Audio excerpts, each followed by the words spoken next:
sebelum bicara soal substansi, mungkin saya mau ke prosesnya terlebih dahulu. Saya mau minta Mbak Bibit menyoroti proses pembuatan KUHP ini. Pemerintah dan juga DPR kan mengklaim ini sudah ada 130 RDPU yang dilakukan sejak Maret hingga November lalu. Nah, menurut Mbak Bibit sebenarnya apakah keterlibatan publik di KUHP versi yang disahkan pada pagi hari ini sudah cukup? Menurut saya belum, karena begini, kalau kita bicara partisipasi yang bermakna, kan sebenarnya kita harus melihat apakah dari pertemuan-pertemuan itu sebenarnya ada pertimbangan masak-masak yang sudah dilakukan, dan kalaupun ada masukan yang tidak diterima, apakah pihak DPR atau pemerintah, karena dua-duanya ya dalam pembentukan undang-undang itu terlibat, memberitahukan balik kepada orang yang memberikan masukan, masukan mereka itu diterimanya karena apa atau ditolaknya karena apa. Nah itu satu catatannya. Jadi makna dari partisipasi bermakna itu jangan dilupakan. Ada hak yang ketiga selain hak untuk didengar, hak untuk dipertimbangkan, juga hak untuk mendapatkan jawaban atas pertimbangan itu. Oke, Nah Mbak persoalan Bibip, maaf kedua, saya potong.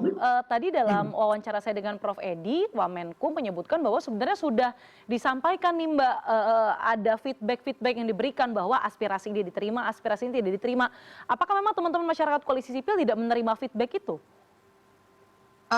Tidak ada yang resmi ya, maksud saya kalau misalnya di WA, kemudian juga misalnya ada versi baru dari sebuah rancangan undang-undang, itu dari rancangan undang-undang tersebut maksud saya, tentu saja kami menerima, tapi kan penjelasan misalnya kenapa yang ini tidak diterima, penjelasan resminya seperti apa, itu sebenarnya belum pernah ada.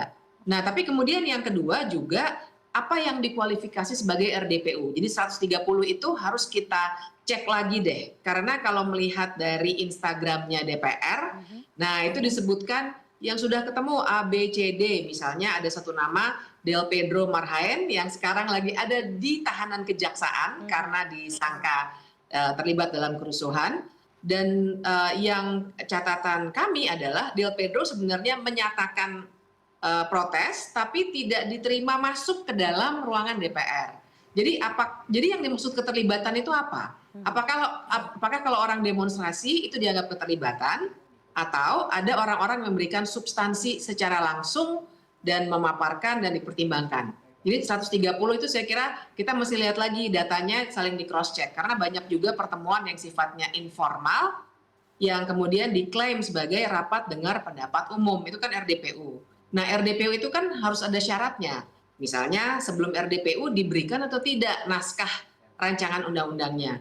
Seperti kita tahu sebelum diketok pagi ini, baru kira-kira jam 8 pagi tuh naskah RUU yang terakhir ditayangkan di website DPR misalnya. Itu kan sebenarnya tidak patut, baru beberapa jam sebelum diketok baru diumumkan draft mana yang akan diketok. Jadi tidak ada kesempatan lagi sama sekali untuk membaca sejauh mana sih progresnya. Nah itu juga yang kerap terjadi, mungkin ada pertemuan informal yang terjadi tanpa ada perekaman, tanpa ada RUU yang naskahnya yang diberikan dan progresnya, tapi klaimnya adalah rapat dengar pendapat umum. Padahal kualifikasinya berbeda itu secara peraturan perundang-undangan. Mhm.